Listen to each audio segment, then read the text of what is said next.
Bonjour à tous et bienvenue. Aujourd'hui, on va faire quelque chose d'amusant. Ça veut dire qu'on ne va pas parler des élections en néerlandais d'hier. Je suis le président de la Botte Boisson et j'ai l'honneur d'ouvrir la 4e cérémonie des canettes d'or de vin 2023. Nous sommes ici avec, je crois, plus de 100 personnes. Ça veut dire ce événement. C'est très intéressant et nous sommes fiers que vous êtes ici aujourd'hui.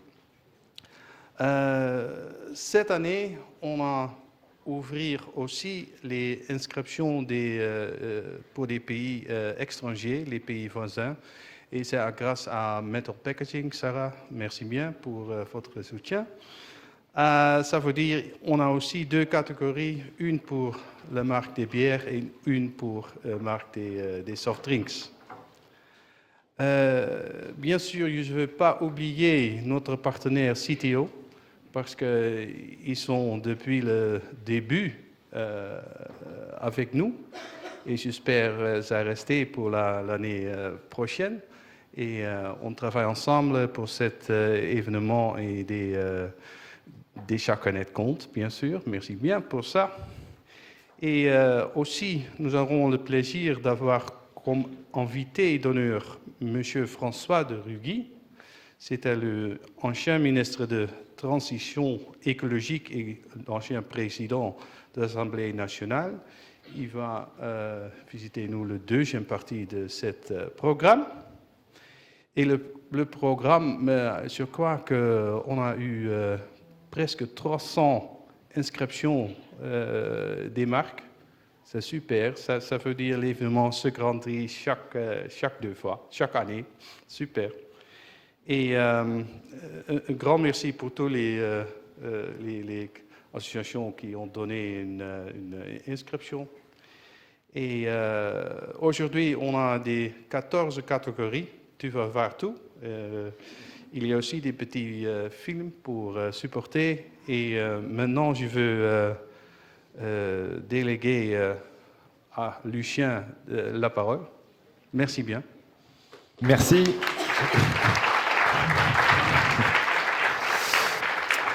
Merci Robert Tian et merci à tous d'être présents parmi nous. Oui, il y a plusieurs records qui tombent cette année. On va essayer quand même de garder un bon rythme ce midi pour enchaîner les prix de manière assez dynamique. Moi, je vais pour ma part commencer avec quelques éclairages, quelques informations à vous partager sur le marché de la canette et son plébiscite. Vous le voyez ici, on a extrait pour vous 2 des principales, je dirais, informations qu'on monitore d'année en année avec l'Observatoire de la canette qu'on réalise tous les 2-3 ans avec le CSA. La canette est de plus en plus plébiscitée par les Français. Vous le voyez, entre les années 90 et l'année prochaine, en 30 ans, elle a fait quasiment x4 dans les foyers français. Et plus de 8 Français sur 10 aujourd'hui nous déclarent consommer régulièrement de la canette. C'est plus 5 points par rapport au dernier observatoire qui date à peine de 2020. Alors, effectivement, la canette fait en ce moment presque office je dirais, d'exception dans le marché, dans ces marchés de la boisson. Vous allez le voir sur la slide suivante. En GMS, elle était en progression depuis plusieurs années. En 2022, plus 3%. Il semblerait cette année, alors ce n'est pas terminé, ici c'est le chiffre à P9, mais il semblerait qu'on reste sur la même tendance, en tout cas jusque début octobre, plus 3% également, dans des marchés qui sont en ce moment même assez challengés, en difficulté pour certains. En découle donc directement une augmentation, une croissance quasi linéaire de la part de marché des formats canettes, notamment dans la partie soft drinks. Dans la bière également, la canette se développe beaucoup, vous le verrez dans les nombreux prix auprès des brasseurs. Et si bien qu'on atteint actuellement, on serait pas trop loin de pouvoir dire qu'en France, une boisson sur 4 serait consommée et vendue en canette sur notre territoire. Alors, vous avez encore, là je ne vais pas les détailler, hein, mais quelques exemples effectivement des principaux marchés de la boîte boisson, les bières, notamment les bières de spécialité, où la canette a longtemps eu, je dirais, un petit décalage d'image. Je pense qu'aujourd'hui, c'est quelque chose qui est maintenant de plus en plus derrière nous, notamment auprès des plus jeunes consommateurs. Il y a les eaux aussi en canette où elles se développent, notamment pour les eaux pétillantes. Bref, tous ces marchés sont tirés. C'est le même constat d'ailleurs en CHR, en CHD, consommation à domicile, où la canette a, je dirais, battu ses records. On compare toujours avec l'année 2019, hein, qui était un peu l'année référence d'avant Covid, quand on parle effectivement donc, de la consommation hors foyer. Et seule la canette a retrouvé, puis même dépassé ses volumes dans ces segments-là, avec une croissance de plus 12%. Alors, comment on peut expliquer, je dirais, ce phénomène actuel d'engouement au travers de la canette ? Bien évidemment, c'est souvent multifactoriel, hein. Moi, j'y vois déjà un premier élément conjoncturel. Il faut parler des crises que l'on traverse. On a eu effectivement, on vient d'en parler, donc le Covid qui a touché notamment le hors-foyer. Moi, je me souviens à l'époque, il y avait des reportages qui circulaient où on montrait, les journalistes montraient les rayons qui se vidaient dans certaines catégories de produits. Et beaucoup de journalistes, et là, il faut extraire un peu la loupe et parler de l'ensemble de la filière des emballages métalliques, beaucoup de journalistes montraient le rayon des boîtes de conserve qui, lui, n'était pas impacté. Donc il y avait déjà, je dirais, des messages très positifs sur la capacité de la filière à produire, même dans ces temps difficiles. Plus proche de nous, en ce moment, donc l'inflation galopante. L'année dernière, je me souviens de la conférence de Rayon Boisson, à la même époque, en pleine, je dirais, inflation maximum, où Rayon Boisson nous montrait effectivement, slide après slide, le coût de l'énergie pour l'industrie, les pénuries de matières, les coûts matériaux qui avaient explosé, et seul l'aluminium était en baisse à ce moment-là. Alors il avait également monté en mars 2022, mais bon voilà, autant de phénomènes qui montrent en fait la résilience de l'industrie dans son ensemble, de l'emballage métallique, je dirais, à affronter, en tout cas à date, ce genre de crise. Alors évidemment, ça... Pour les marques, ça sert aussi donc de valeur refuge. Beaucoup de marques utilisent finalement cette canette qu'ils n'avaient pas utilisée auparavant, ou les grands groupes finalement opèrent, je dirais, des basculements aussi là-dessus pour affronter ces échéances.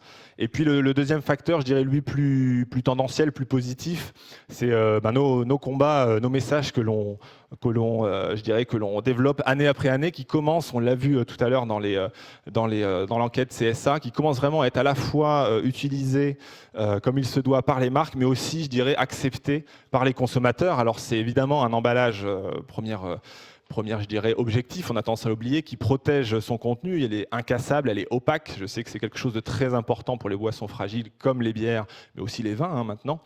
Elle est aussi standardisée, ça c'est quelque chose que aussi on oublie, mais les trois fabricants de canettes qu'on représente, que ce soit Krone, Ball ou Ardac, fabriquent le même produit d'emballage, c'est exactement la même canette, ce qui est évidemment beaucoup plus simple, notamment pour les consignes de tri. Alors évidemment, vous avez des formats différents, mais la canette est la même. Elle est empilable, ça aussi ça peut paraître anecdotique, mais pas tant que ça au regard, je dirais, d'aujourd'hui des échéances sur la consommation d'énergie, la logistique des transports. On ne transportera jamais aussi efficacement nos boissons que dans le format canette, en faisant des murs, des briques de canettes. Enfin, c'est aussi un emballage de la juste dose. Ça, c'est intéressant dans le sens où c'est vraiment les consommateurs qui nous le disent de plus en plus. Dans la logique actuelle, beaucoup de consommateurs dans nos études utilisent aussi le format canette pour séquencer leur consommation. On reste quand même sur des boissons, vous l'avez vu, donc plaisir, les boissons alcoolisées, boissons sucrées, bon, il y a les eaux également, et donc finalement les petits formats comme l'emballage canette servent, finalement accompagnent les Français pour, je dirais, éviter de surconsommer en se servant au verre, sans contrôler ce qu'on met dedans, et aussi l'anti-gaspi, on parle quand même des liquides et de boissons gazeuses qui deviennent plates, on connaît tous ça. Et évidemment, nos arguments, je dirais, principaux sur la recyclabilité, elle est ultra légère. La canette, c'est à peine un peu plus de 10 grammes. Aujourd'hui, l'épaisseur d'une canette en son centre, c'est quelques nanomètres d'aluminium utilisé, plus fin que nos cheveux. C'est un emballage unique, en fait, sans partie détachable. Il n'y a pas d'étiquette, il n'y a pas de bouchon. Vous verrez dans la présentation, effectivement, beaucoup de canettes qui utilisent un sleeve, ce qu'on appelle un sleeve, l'étiquetage autour, mais c'est des solutions temporaires. L'ADN même de la canette est d'être effectivement un emballage imprimée directement sur le site de production. Et enfin, surtout, elle est monomatériau, elle n'est faite que d'aluminium, qui est un métal, un matériau permanent, entièrement et continuellement recyclable. sans perdre ses propriétés intrinsèques. C'est évidemment, pour ceux qui nous connaissent, je dirais notre premier claim, notre premier message. On peut se risquer à dire que finalement l'industrie fait du réemploi d'aluminium au quotidien. Et ce qui traduit ça, c'est effectivement qu'aujourd'hui, l'industrie de l'aluminium nous dit que depuis la création de l'aluminium au fin du 19e siècle, tout l'aluminium qui a été produit pour la consommation depuis plus d'un siècle, 75% est toujours en fait en circulation, toujours utilisé. Et je pense que ça traduit bien, je dirais, ce message. Alors, on peut passer à la slide suivante. Nous, notre principal combat aujourd'hui, c'est effectivement de les recycler tous. On n'aura pas besoin, nous, d'anneaux uniques pour ça. On cherche juste à collecter en fait les 40% de canettes qui nous manquent. Hein. C'est beaucoup trop pour pouvoir justement mettre en avant tous les atouts qu'on a pu vous montrer juste là. Vous savez que la filière s'est exprimée en faveur de la consigne mixte dans les derniers débats en France. Hein, la consigne qui est maintenant mise en place dans beaucoup de pays en Europe et même dans le monde et dont les résultats sont sans commune mesure, notamment pour les types de boissons nomades. Donc c'est un sujet dont on ne va pas détailler évidemment ici aujourd'hui les propos. On fera peut-être l'écho avec l'intervention de M. de Rugy tout à l'heure qui pourra rebondir sur ces échéances. Place maintenant donc à la cérémonie des canettes d'or. Année record avec plus de 270 dossiers examinés par notre jury. 11 catégories donc qu'on va enchaîner tout de suite, hein, de design dans la bière, dans les softs, les innovations, ambassadeurs du recyclage également. Et on basculera juste derrière, effectivement, dans la dernière partie, avec les 3 prix en partenariat avec Citeo pour mettre en avant les partenaires du programme Chaque canette compte. Un mot tout de même sur les membres de notre éminent jury, donc toujours composé d'experts de la filière et de journalistes boissons. Il est à noter aussi que les canettes d'or s'internationalisent avec le soutien qu'on a eu donc de Metal Packaging Europe, ce qui nous permet de donner d'autres prix pour cette édition, mais aussi Abralatas, donc nos homologues fabricants de canettes outre-Atlantique au Brésil. On participe à leur concours aussi de design, et Catilo Candido qui nous suit sur le live a pu participer à distance à ce jury. Toujours aussi des créateurs, on avait JV pour la chaîne YouTube Une bière et JV, on a eu aussi cette année Alice Mazel qui est illustratrice et créatrice donc, de design dans le domaine de la boisson et de l'alimentaire. Voilà, sans plus attendre, nous allons pouvoir passer au premier prix, donc la canette d'or du design soft drinks. Je crois qu'on a un petit jingle maintenant, oui voilà. Pour la nouveauté, j'appelle à mes côtés Jean Goldberg, président de l'agence Cometis et membre du jury, et Louis Pitarche, membre de la boîte boisson et responsable affaires publiques chez Ball Packaging. Jean, toi qui es dans le jury depuis longtemps, tu peux nous dire quelques mots, je pense, sur la sélection. Je ne sais pas si tu as un micro ou si tu veux parler au pupitre. Ouais, je peux faire ça comme ça, si tout le monde m'entend. Bonjour. Alors effectivement, juste pour introduire rapidement la façon dont les modalités de ce jury. Donc vous avez vu une quinzaine de personnes. Pour réussir à faire le consensus, c'est très simple. On désigne, chacun d'entre eux, de ses membres, désigne son podium. On compte les notes et après ça, on discute un petit peu, bien sûr, des explications de vote ou des explications de choix. Dans cette catégorie reine, ou l'une des catégories reines de ce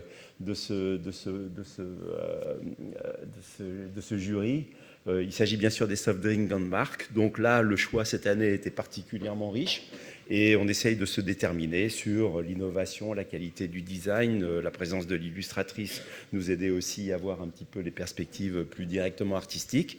Donc je vais laisser la parole à Louis pour donner les résultats, les heureux gagnants de cette catégorie. Merci Jean. Alors, les nominés de la catégorie Design Soft Drink pour les grandes marques sont Monster Aussi Lemonade, Crazy Tiger Feel Good et Perrier. Et pour les marques Challenger, les nominés sont Candy Can, L'Ordinaire et la gamme Spunky. Et les lauréats des catégories Design Soft Drinks, Grande Marque et Challenger sont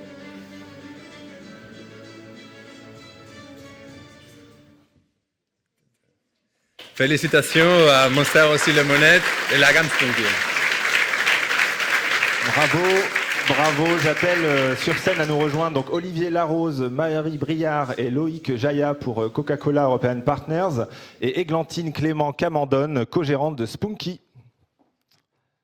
Voilà, bienvenue à vous. Deux canettes qui se complètent bien, hein, avec le design très flashy de Monster et je dirais le design un peu plus doux de Spunky qui a adouci et attendri le jury. Ça marche? Oui. Bonjour à tous. Ravi d'être parmi vous. Merci beaucoup Lucien, merci la boîte boisson, merci aussi pour votre accueil. Ravi d'être parmi vous. Avec moi à mes côtés, donc moi je suis Olivier Larose, je suis directeur du développement durable de Coca-Cola Euro-Pacific Partners France. À mes côtés, j'ai Marie Briard, la chef de marque Monster, et Loïc Joya, son directeur marketing France. Donc merci beaucoup d'être avec nous aujourd'hui. On est extrêmement honorés, bien évidemment, par ce prix. C'est une belle récompense, récompense sur le design, qui est un levier très puissant et un fort atout pour la marque pour se différencier. Donc vraiment ravi. Les autres messages qu'on voulait passer aujourd'hui, c'est que cette canette que vous voyez au-dessus est une canette française qui est fabriquée à Dunkerque. Donc c'est fabriqué chez nous, chez Coca-Cola, pour Monster. On est très fiers parce que ça contribue à l'emploi local, donc une belle fierté. Et en complément de ce que tu as dit, Lucien, effectivement, nous, notre rêve le plus ultime, c'est que cette canette, mais comme les quasiment 4 et quelques milliards de canettes françaises, je n'ai pas le dernier chiffre, c'est qu'elles finissent dans la bonne poubelle, qu'elles soient recyclées et qu'on rentre dans cette logique de totale circularité pour éviter les déchets. Et évidemment qu'une canette redevienne une canette, donc on appelle effectivement de nos voeux la mise en place de la consigne pour recyclage. Voilà, un grand merci à tous. Clémentine. Voilà. Ah bah, voilà, c'est... Eh bien, bonjour et merci. Moi, j'ai moins de choses à raconter, je pense. Juste, on est très contents parce que c'est un projet qu'on porte depuis 2 ans avec les filles qui sont là-bas, avec moi et qui travaillent à la com. Nous, on a une culture de la canette depuis longtemps chez nous parce qu'on fait déjà de la bière, donc on connaît un petit peu On aime ce contenant pour ses capacités à développer du graphisme, en fait. Le projet Spunky, il est né il y a presque 3 ans maintenant. Il a été travaillé avec un studio en Corée. On a mis 6 mois à développer les personnages, les logos. Et en fait, ce que vous ne voyez pas là, c'est que tout ça s'anime, en fait. Il y a des petits dessins animés autour, il y a des gifs. Voilà. Donc on est content de recevoir ce prix. Et on l'a pas volé parce qu'on a bien travaillé.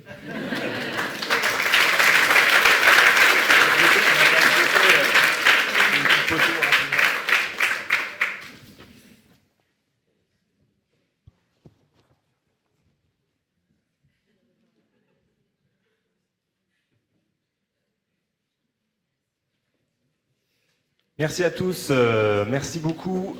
Passons maintenant dans l'univers de la bière avec la canette d'or du design bière grande marque et marque Challenger. Pas de jingle, on y va comme ça. J'appelle Olivier Malcura, membre du jury et rédacteur en chef de Bière Actu, et Robertiane Termoche, président, qui me rejoignent actuellement sur scène. Alors Olivier, en tant que grand spécialiste et amateur de bière, tu as sans doute quelques mots à nous donner sur ta première participation au jury. Oui, puis je crois aussi que c'est la première fois qu'il y a une catégorie qui est dédiée à la bière. C'était pas le cas sur l'édition précédente, si. Si, ouais, on a toujours eu, ouais. J'ai pas assez révisé. C'était déjà le cas. Mais en tout cas, ce qui est très intéressant, c'est de voir que de plus en plus de bières sont présentes dans cette catégorie. Alors le choix du jury n'a pas été facile parce que les brasseries, quelle que soit leur taille, s'emparent de plus en plus de ce contenant qui est évidemment un large espace de créativité pour les brasseries et pour leurs graphistes. Donc on a vu de très belles choses. On a vu beaucoup de très belles choses, que ce soit à la fois très simple ou à la fois beaucoup plus farfelu, avec plus de folie dans la créativité graphique. Mais au final, il a fallu faire des choix et je pense qu'on est arrivé à un sympathique consensus. Les nominés de la catégorie design bière pour les grandes marques sont Pélican, Quack Rouge et la gamme Ch'ti. La H, c'est difficile. Ch'ti. Toi non plus, t'as pas révisé. Et les nominés pour les catégories marques challenger sont la gamme Anosteke, la gamme Brisk House et la gamme IPA de la brasserie fondamentale. Vas-y, tu peux annoncer le grand gagnant, les deux grands gagnants. Le grand gagnant, les lauréats des catégories des bières grandes marques et challenger sont Quack Rouge et Anosteke. Voilà. J'appelle Olivier Dutoit, fondateur, et Mathieu Lezen, co-gérant pour la brasserie Anosteke, et Camille Deporé, Global Senior Manager pour les crafts chez AB InBev, à nous rejoindre sur scène. Voilà, donc c'est pas pour me déplaire qu'il y ait des représentants du Nord-Pas-de-Calais. Voilà. Et puis cerise pas sur le gâteau mais sur la canette, quoi qui débarque dans ce format. Voilà, on peut donner les trophées et on peut vous donner la parole. Bonjour à tous, je suis très fier d'être ici, enfin, on est très fiers d'être ici aujourd'hui. Alors juste quelques mots sur la canette. Vous savez que dans le Nord, ça tombe pas sous le sens, puisque dans les Hauts-de-France, on a plutôt tendance à boire la bière en grande bouteille de 75 centilitres, puisque c'est un format de partage. Et en fait, on a eu une révélation quand on a eu notre bilan carbone, où en fait, on s'est rendu compte que 46% de nos émissions de gaz à effet de serre provenaient de la fabrication de ces bouteilles. Et donc, ça a été une grande claque pour nous. Et en attendant, en fin de compte, le réemploi et tous ces réseaux de peut-être le retour à la consigne, et en fait, la canette a vraiment sonné comme une évidence. Et donc, on s'est lancé là-dessus il y a 1 an. C'est un vrai succès en magasin. Et même les nordistes sont en train de se convertir à la canette. Et c'est plutôt pas mal, quoi. Voilà. Donc, on est très, très content d'être là. Et c'est vraiment un signe d'encouragement pour nous de continuer dans cette voie.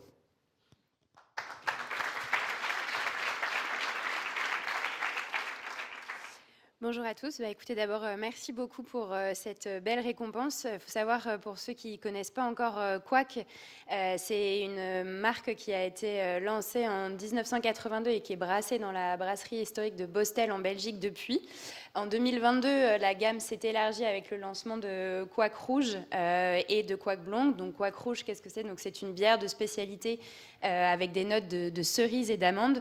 Donc on en parlait en introduction, effectivement les bières de spécialité, on voit un véritable essor sur le format de la canette et ça fait c'est tout à leur honneur puisque c'est à la fois un terrain d'expression pour le marketing sur cette surface de la canette qui offre des possibilités infinies, mais c'est aussi un contenant qui préserve excessivement bien toutes les notes de goût de notre recette Quack et qui vraiment vient les sublimer sur le temps. Donc voilà, merci beaucoup. On va faire une photo. On va faire une photo. Tiens.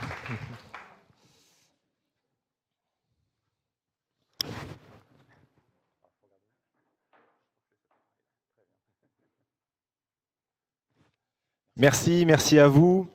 On continue et on enchaîne donc sur la prochaine séquence. On l'a dit en introduction, beaucoup de marques et de jeunes marques utilisent maintenant la canette comme fer de lance justement au niveau de la communication et pour nous lancer de nouveaux produits. Il est temps maintenant donc d'adresser la canette d'or de l'innovation.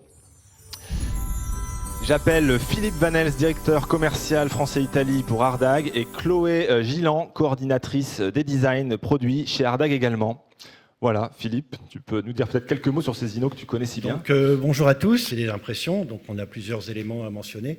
Le premier point, ça serait l'impression haute définition, parce qu'on est maintenant capable d'affiner les trames et de façon à avoir des rendus de plus en plus fins au niveau des qualités d'impression, ce qui permet donc d'affiner les détails et de rendre, par exemple, la qualité des fruits et des couleurs, de rendre les fruits beaucoup plus naturels.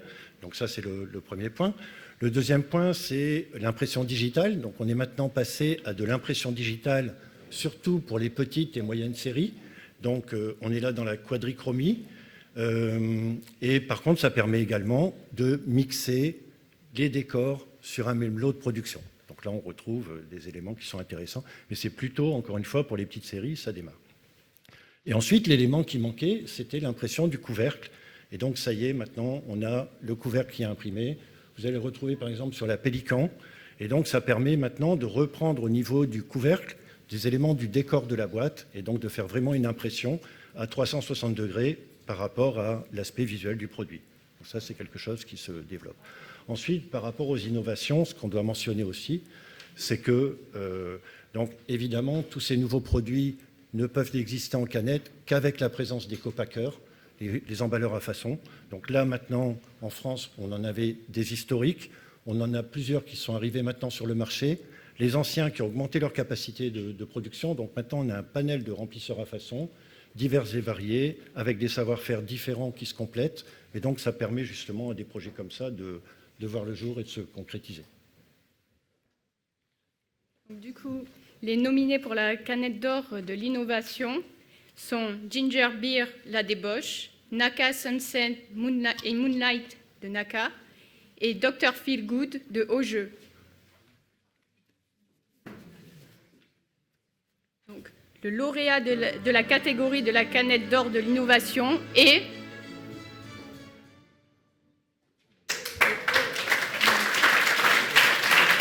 Bravo à Naka. On appelle Yann Decoq, fondateur de Naka, et Lorraine Tanchou, responsable marketing et communication, à nous rejoindre. Alors là, il y a 2 ans, on avait eu beaucoup de vin en canette, d'eau en canette. Cette année, c'est les kombucha, les yerba mate, les ginger beer et les boissons au CBD. Merci. On est très honorés. Il faudra faire une catégorie boissons fonctionnelles bientôt. Donc Naka, nous, on a 3 ans. Donc on est arrivé en même temps que le marché des boissons au CBD.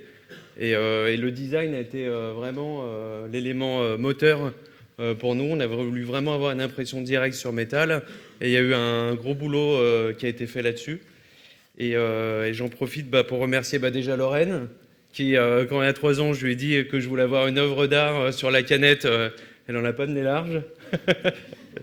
Et après, bien sûr, à Jason, qui est notre artiste, qui a designé les 2 canettes, donc qui est vraiment clé dans l'histoire de Naka. Et après, toutes les équipes, parce que beaucoup de monde qui a travaillé derrière. Je pense notamment à l'agence Surf, à Chloé avec Ardag, Jean-Marc, Célia, Bleu Outre-mer et bien sûr Cacolac avec notre prestataire avec qui on travaille. On est très heureux. Merci beaucoup. Merci. On va faire une petite photo. Puis Chloé va venir.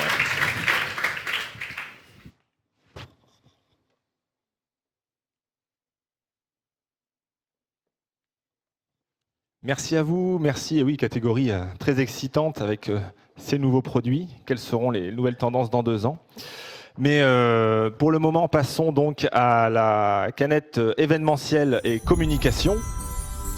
Alors Sylvie Le Boulanger d'LSA, qui nous suit, qui est membre de jury depuis tous ses débuts, n'a pas pu nous rejoindre aujourd'hui. Malheureusement, elle doit nous suivre aussi dans le live. Elle est souffrante. Donc j'appelle Alexandra Aveno qui va m'accompagner pour ce prix. Voilà, donc au niveau des, on a vu les innovations, mais pour l'événementiel et la communication, c'est pareil, avec cette impression 360 degrés. On a évidemment un terrain de jeu pour les marques qui finalement accompagnent les événements et finalement la vie des Français au travers de toutes les éditions sportives, tous les grands partenariats avec les icônes françaises. Donc c'est évidemment un prix toujours attendu. Vas-y Alexandra, tu peux nous annoncer. Donc les nominés de la catégorie d'or événementielle sont Orangina, édition limitée Partout Tatis et Tour de France, Cronenbourg pour son édition limitée anniversaire 75 ans, Coca-Cola édition limitée 3000. Et les nominés pour la canette d'or de la communication sont V-Energy pour son spot pub et AM Beers pour ses QR codes renvoyant aux playlists. Et donc les lauréats sont, félicitations à Orangina et V-Energy.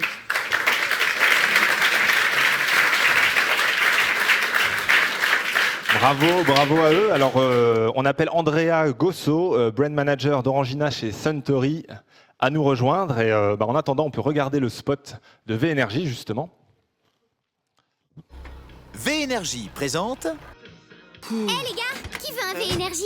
Oh, des décibels dans ton check-up.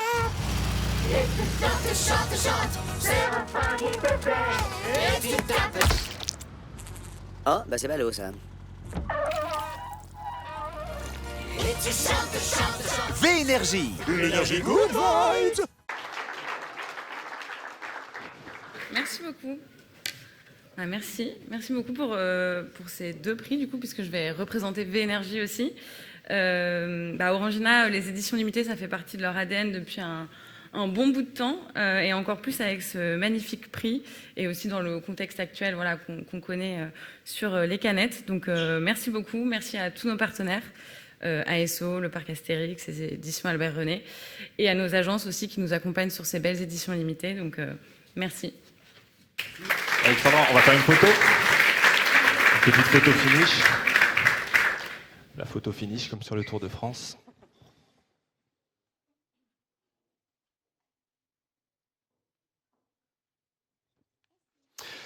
Merci. On continue avec cette fois-ci une catégorie qui s'enrichit vraiment d'année en année. Avec effectivement, ça rejoint ce qu'on s'est dit en intro, la catégorie des ambassadeurs du recyclage. J'appelle Sandrine Duquerrois-Delsal, membre de la boîte boisson et directrice External Affairs et Sustainability chez Krohn, ainsi que Sarah Cuvelier, membre du jury depuis cette année et Deputy CEO pour Metal Packaging Europe. Voilà. Oui, bonjour à tous. Alors avec cette nouvelle catégorie, on n'a pas de nominés, mais on a plein d'initiatives. Je pense qu'on va voir les initiatives juste après. Ce que je voulais dire, c'est vraiment d'abord remercier toutes les marques qui font un effort pour passer ce message sur le recyclage et la recyclabilité des canettes. C'est vraiment un message que nous aussi, on souhaite passer et c'est très important. On l'a vu, des clients, des consommateurs qui ne sont pas au fait vraiment de la recyclabilité de l'aluminium. Donc c'est vraiment important de passer ce message. Pourquoi aussi il faut recycler? On l'a dit, il faut mettre dans la bonne poubelle, il faut recycler parce qu'on veut avoir cette circularité de notre emballage pour augmenter l'incorporation de matières recyclées dans nos canettes afin de réduire notre empreinte carbone. Je pense que ça, c'est le vrai message. Mettre la canette dans la bonne poubelle. Alors, je ne vais pas revenir sur la consigne dont on a parlé aussi. Donc, ce serait dans d'autres pays, c'est mettre la canette, rapporter la canette, la mettre dans la machine de déconsignation. Mais donc, tout ça, l'objectif, c'est de créer cette circularité de notre emballage et donc de réduire notre empreinte carbone. On a tous, je pense toutes les entreprises aujourd'hui, des objectifs très forts de réduction des gaz à effet de serre. Et la recyclabilité, le recyclage, c'est très important pour notre emballage et ça va nous permettre d'atteindre ces objectifs de neutralité carbone. Et donc, on va, je pense, présenter je ne sais pas. On va juste un petit peu détailler les initiatives, mais comme le rappelait Sandrine, en fait, le recyclage implique toute la chaîne de valeur, du producteur jusqu'au consommateur, et donc c'est aussi aux filers et aux marques d'aider le consommateur à faire ce geste de recyclage. Donc vous avez devant vous de nombreux messages. Pour le pack Oasis, nos canettes sont 100% recyclables à l'infini. Sur les packs 1664, les canettes recyclables et fabriquées en France. La mention « Recyclez-moi » aussi sur les canettes Tropico et Coca-Cola. Oxygène Water et son non au plastique. Perrier qui demande aux consommateurs d'aider cette canette à avoir une deuxième vie en la recyclant. Ou encore Heineken, qui pour ses 150 ans a fait apparaître sa marque fait disparaître sa marque pour faire apparaître le mot recyclable, en gros sur ses canettes. Et donc le lauréat de la catégorie ambassadeur du recyclage des canettes est...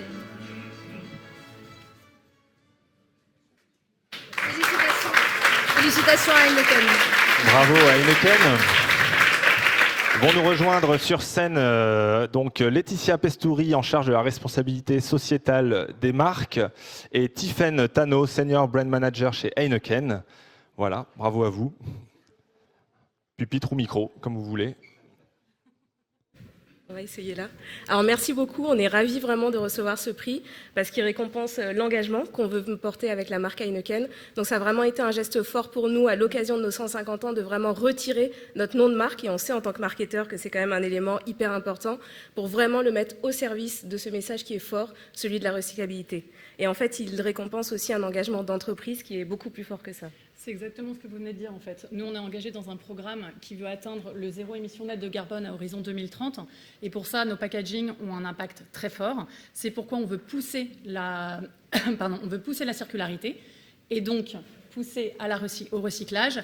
Et aussi, on veut mettre en avant nos canettes parce que ça fait partie des emballages qui ont l'impact environnemental le moins fort de notre portefeuille. Et donc, notre objectif est de les mettre en avant le plus possible. Donc, on vous remercie énormément. On est très touchés et on prend ça comme un signe d'encouragement pour soutenir notre engagement. Merci. Merci. On va faire une photo.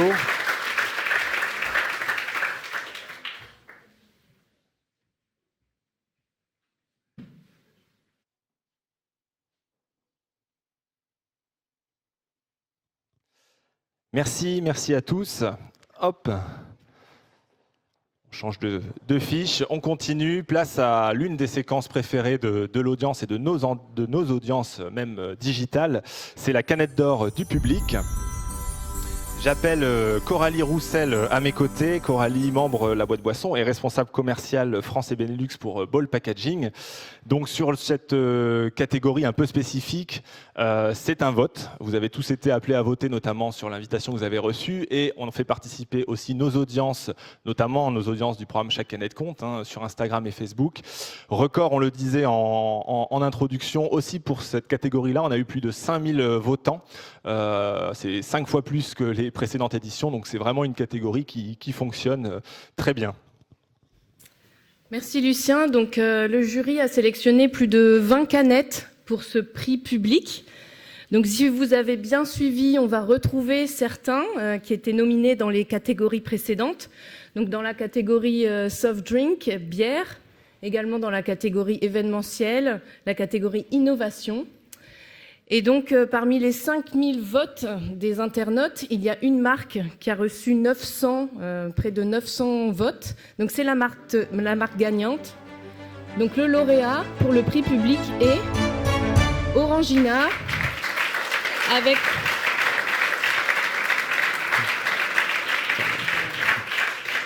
avec son édition limitée Tour de France et partout à Tis. Bravo Orangina. Voilà, oui, Andrea Gosso peut venir nous rejoindre à nouveau, aurait pu rester à côté de la scène. On fait une mention spéciale aussi à la canette L'Ordinaire, qui a longtemps talonné le peloton de tête pour cette catégorie, la boisson des Antilles. Mais voilà, le Tour de France et les icônes Astérix et Obélix, forcément, ont fait mouche une fois de plus. Merci beaucoup. On est vraiment hyper contents. C'est vrai que le prix du public, ça nous touche toujours parce que c'est aussi pour eux qu'on fait ça, que ce soit pour le Tour ou pour les petits personnages Astérix. Donc merci. Et merci au public. On va refaire une photo du coup.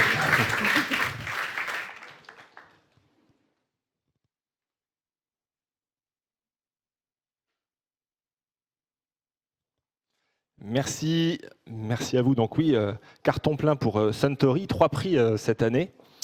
Avant de passer aux 2 nouveaux prix, on se dirige tout doucement vers la fin de la cérémonie avec encore les trophées Chaque Canette Compte.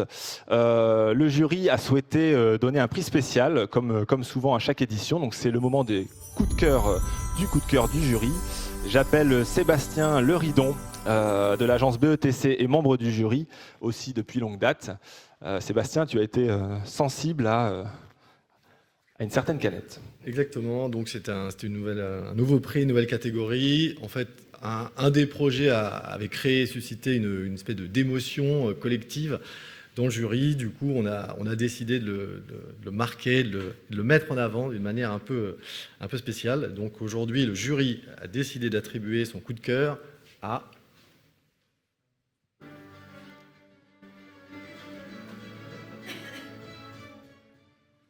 Donc voilà, félicitations à la gamme au jeu.